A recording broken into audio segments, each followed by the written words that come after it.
Hello guys, वेदांत academy अंकुरन institute में आपका स्वागत है। हम लोग स्टार्ट करने वाले हैं भारत और विश्व में पहला। इसकी पूरी सीरीज़ होगी, जितने भी लेक्चर्स होंगे आपको प्रोवाइड करवाए जाएंगे। अभी जो पेपर हुआ वो जनरल फॉरेस्ट्री पर रहा।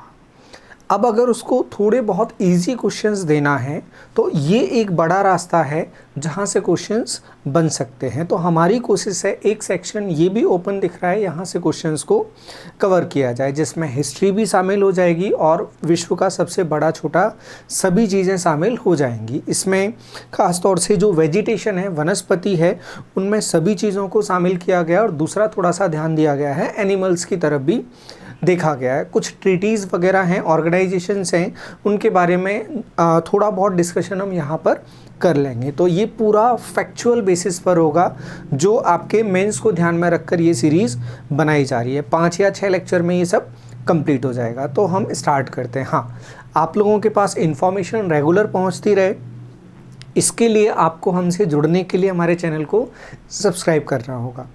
और एक मोटिवेशन होता है आपका देखना और आपका लाइक करना। अगर सब्सक्राइब कर रहे हो तो लाइक ज़रूर करें। एक मोटिवेशन रखें कि हम आपके लिए अच्छा कंटेंट लेकर आते रहें और इतने व्यूज़ हमें मिलें कि हम बाहर से भी खिंचकर आपके सामने खड़े हो जाया करें कि आपको हमें हमारी ज़रूरत है, तो हम आपके लिए खड़े रहें।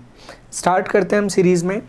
पहला पॉइंट है भारत के प्रथम संरक्षक, first conservator of forest. First conservator of forest, जब ब्रिटिशर्स को ये ज़रूरत लगी कि हमें अपने अधिकारी यहाँ पर स्थापित करना है, ये वो समय है जब टीपू सुल्तान से युद्ध ख़त्म हुआ था और मराठों के साथ में संधि का समय चल रहा था। मतलब हिस्ट्री के तौर पर अगर इसको देखा जाएगा तो ये नॉर्थ इंडिया की बजाय ज़्यादा कहानी कहाँ चल रही है, साउथ इंडिया में चल रही है।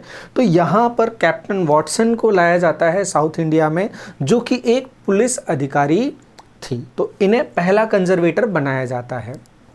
फिर उसके बाद कंजर्वेटर का जो पद होता है उसको जहाँ तक है 23 में समाप्त भी कर दिया जाता है।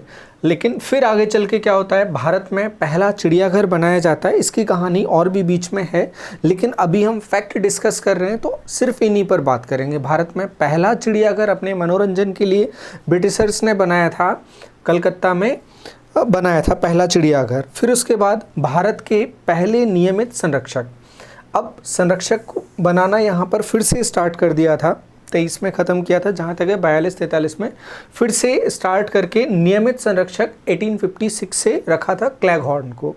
और क्लैगहॉर्न के साथ में एक व्यक्ति और आए थे यहाँ पर, वो हैं मिस्टर ब्रैंडिस। डाइट्रिच ब्रैंडिस को बुलाया गया था यहाँ पर। ये जर्मन व्यक्ति हैं, डाइट्रिच ब्रैंडिस। 1856 में इनका इंडिया आना हुआ था। अब इंडिया में देखो, यहाँ पर हम इंडिया तो देख रहे हैं, लेकिन यहाँ पर इंडिया में वो रहे नहीं थे। उनको भेजा गया था वर्मा में, पेगू भेजा गया था उनको, तो उनको स्थापित किया था पेगू।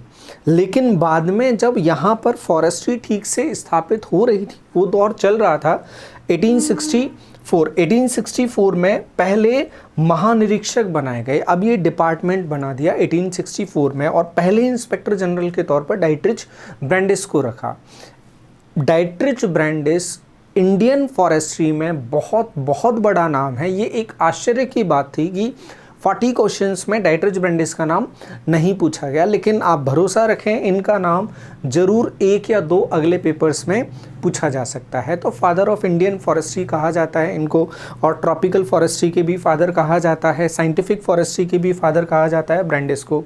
इन्हीं को 1864 में जब यहाँ पर डिपार्टमेंट बनाया था IFS सर्विस। इसके बाद अगर हम देखें 1865 एक्ट आया पहला और इसमें अमेंडमेंट किया गया था, वो बाद में 1867 में इंडिया में सर्विस स्टार्ट कर दी गई थी, फॉरेस्ट सर्विस IFS जिसको अभी हम कहते हैं।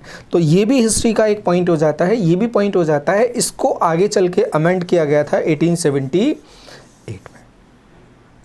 1878 भी आपको याद रहेगा, फॉरेस्ट रिसर्च इंस्टीट्यूट की स्थापना अगर मूल रूप से देखी जाएगी तो 1878 में की थी, लेकिन वो इंपीरियल स्कूल के तौर पर की थी। 1906 में जाकर उसको एफआरआई में कन्वर्ट कर दिया था और 1865 में जो एक्ट बना था उसे अमेंड किया गया था 1878 में, और अमेंड करके इसमें क्लासिफिकेशन ऑफ फॉरेस्ट बताया गया था। तो अगर सबसे पहला क्लासिफिकेशन देखा जाएगा कहाँ पर दिया गया था, तो 1865 के एक्ट में अमेंड करके क्लासिफिकेशन 1878 में डाला गया था।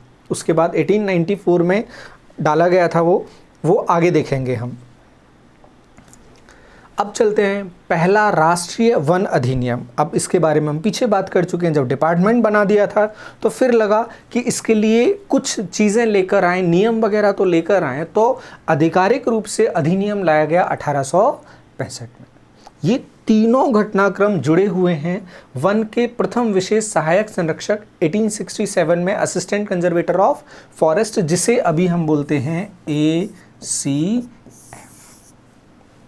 और बहुत बहुत महत्वपूर्ण पद होता है। जब हम फॉरेस्ट मैनेजमेंट पढ़ेंगे तब हम बात करेंगे ACF की। फॉरेस्ट मैनेजमेंट के लिए भी, सिल्वीकल्चर के लिए भी और डिपार्टमेंट के लिए भी बहुत महत्वपूर्ण पद हो जाता है, और आप भी इसकी तैयारी कर रहे हो तो फिर इसकी इम्पोर्टेंस को आप बहुत अच्छे से समझ पाओगे कि रेंजर के बजाय हमें ACF चाहिए। हालांकि रेंजर भी बहुत अच्छा पद होता है, लेकिन ACF को बहुत इम्पोर्टेंट माना जाता है फॉरेस्ट मैनेजमेंट के हिसाब से। वो हम डिस्कस करेंगे मैनेजमेंट में। तो ये तीनों घटनाएं जुड़ी हुई। उसके बाद भारतीय वनपाल का पहला अंग जो फॉरेस्टर जनरल होता है वो आया था। उसके लिए नाम जाना जाता है वेडन पॉवेल और डॉक्टर स्लिच का। वेडन पॉवेल और डॉक्टर स्लिच। फिर उसके बाद वन विद्यालय देहरादून में खोला गया था। इसके निदेशक F. बेली थे। F. बेली से ध्यान रखना है, वन विद्यालय इंपीरियल स्कूल खोला गया था। इसी इंपीरियल स्कूल को बाद में बदलकर FRI 1906 में कर दिया गया था, और वही बिल्डिंग है। बहुत बहुत शानदार, बहुत आलीशान बिल्डिंग है, विज़िट करने लायक है। अभी टिकट लगता है विज़िट करने का उसका, पूरे कैंपस का, तो आप जा सकते हैं, देख सकते हैं।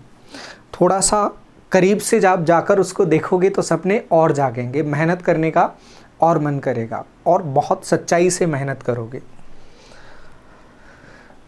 देखते हैं आगे। पहली वन नीति अधिनियम 1864 में आ गया था। यहाँ पर पहली वन नीति आई 1894 में। पहली वन नीति 1894 में इसलिए आई थी, फॉरेस्ट डिग्रेड हो रहे थे और लगातार भारत में सूखे जैसी स्थिति बनती जा रही थी, और ब्रिटिशर्स का दबाव कृषि पर बहुत ज़्यादा हो गया था, और कृषि में डिग्रेडेशन देखने को मिल रहा था। अब इसका आपको थोड़ा सा और समझना है आगे चल के। जैसे बंगाल के आसपास ब्रिटिशर्स का दबाव इतना बड़ा, जो जूट उद्योग था वो ख़त्म हुआ। फिर उसके बाद नील की खेती, जिसके लिए गांधी जी ने आंदोलन किया था, तो इससे समझ में आता है वो कृषि पर दबाव बढ़ाते जा रहे थे, एक तरह की वो खेती करते जा रहे थे। तो कृषि में सुधार के लिए उनने बुलाया डॉक्टर वोयलकर को, जो एक सॉइल केमिस्ट थे। डॉक्टर वोयलकर 1890 में आए और उनने रिसर्च किया, और रिसर्च करने के बाद 1893 में अपनी रिपोर्ट दी, और उसी रिपोर्ट के बेसिस पर 1894 में पहली फॉरेस्ट पॉलिसी बनाई गई, पहली वन नीति बनाई गई, जिसमें ये बताया गया कि फॉरेस्ट के माध्यम से ही हम एग्रीकल्चर को बढ़ा सकते हैं। और ऐसी ही कहानी स्वतंत्र भारत में एक बार फिर से हुई, और दोनों को याद रखना पड़ेगा। स्वतंत्र भारत में नेशनल कमीशन ऑन एग्रीकल्चर 1970 में ये बना था, इसकी रिपोर्ट आ गई थी 76 में। NCA में भी वापस यही बात बोली गई कि अगर आपको एग्रीकल्चर को बढ़ावा देना है, बढ़ाना है, इम्प्रूव करना है, तो आपको फॉरेस्ट में ध्यान देना पड़ेगा। तो ये फॉरेस्ट पॉलिसी यहाँ पर आई। बहुत सारी तमाम इनने बातें की। सबसे बड़ी बात बात की थी इनने वेलबींग की बात की थी, जो मनुष्य हैं उनके देखरेख की बात की थी, और क्लाइमेट वगैरह का ध्यान रखने की बात की थी। दो मेजर जो उद्देश्य थे इस पॉलिसी में रखे गए थे। फिर हम चलें, भारत की पहली कार्य योजना वर्किंग प्लान बनाया गया था। अब इस वर्किंग प्लान को देखना पड़ेगा, 1895 ना होकर ये 1875 होना चाहिए, 75 या 65 के आसपास का होगा। ये फैक्ट आप चेक कर लेना एक बार, क्योंकि 1895 तो नहीं है, वहाँ तक तो प्रोडक्शन ले लिया था, चंगा मंगा के आसपास ये कर लिया गया था। तो ये 75 के आसपास है। आप एक बार इसको गूगल कर लेना और लिख लेना ठीक से, इम्पोर्टेंट है। क्योंकि अभी हमने बोला कि जब ACF के बारे में बात करते हैं तो ACF इम्पोर्टेंट हो जाते हैं मैनेजमेंट पर, और जो मैनेजमेंट होता है वो पूरी तरह से डिपेंड करता है वर्किंग प्लान पर। आत्मा होती है वर्किंग प्लान मैनेजमेंट की, जो वर्किंग सर्कल में के डिवीज़न के लिए बनाई जाती है, उसकी आत्मा होती है वर्किंग प्लान मैनेजमेंट की। अगर यही क्वेश्चन सीधे सीधे पूछा जाता है सोल ऑफ फॉरेस्ट मैनेजमेंट, तो सोल ऑफ फॉरेस्ट मैनेजमेंट होगा वर्किंग प्लान। चलते हैं आगे। भारत का पहला वन्यजीव अभ्यारण्य वेदांतथंगल, और कहाँ पर है? मद्रास प्रेसिडेंसी में है। बहुत नॉर्मल है, सभी को सिविल के जो प्रीलिम्स होता है उसी में याद रहता है, तो आपको भी याद होगा। प्रथम वन कीट विज्ञानी स्टीविंग, ये भी फैक्ट के फॉर्म में याद रखना है। चूँकि एंटीमोलॉजी जो कीट विज्ञान है हमारे सिलेबस में नहीं है, तो हम इसको ड्रॉप करके आगे बढ़ेंगे, एंटीमोलॉजी पर नहीं जाना है। फिर एक बात ध्यान रखना, एक क्वेश्चन पूछा गया था जो टीक डेफोलिएटर है, हाइब्लिया पुएरा, वो पूछा गया था। तो वो इसलिए पूछा गया था यूनिट 4 फॉरेस्ट प्रोटेक्शन में कीटों से होने वाले नुकसान, तो वो हानि पहुंचाता है सागौन को, इसलिए वो पूछा गया। तो यहाँ पर अपन को बहुत ज़्यादा याद रखने की ज़रूरत नहीं है, फैक्ट के तौर पर था तो डाल दिया यहाँ पर। नेक्स्ट, प्रथम मुख्य वन संरक्षक, पहले वन संरक्षक किसको रखा गया था? यहाँ पर रदर को रखा गया था 1906, तो यूं भी याद रहेगा FRI। हाँ, ये आ गया। वन अनुसंधान संस्थान एवं महाविद्यालय देहरादून में खोला गया था, जिसके पहले अध्यक्ष थे एडली बिल्मोट।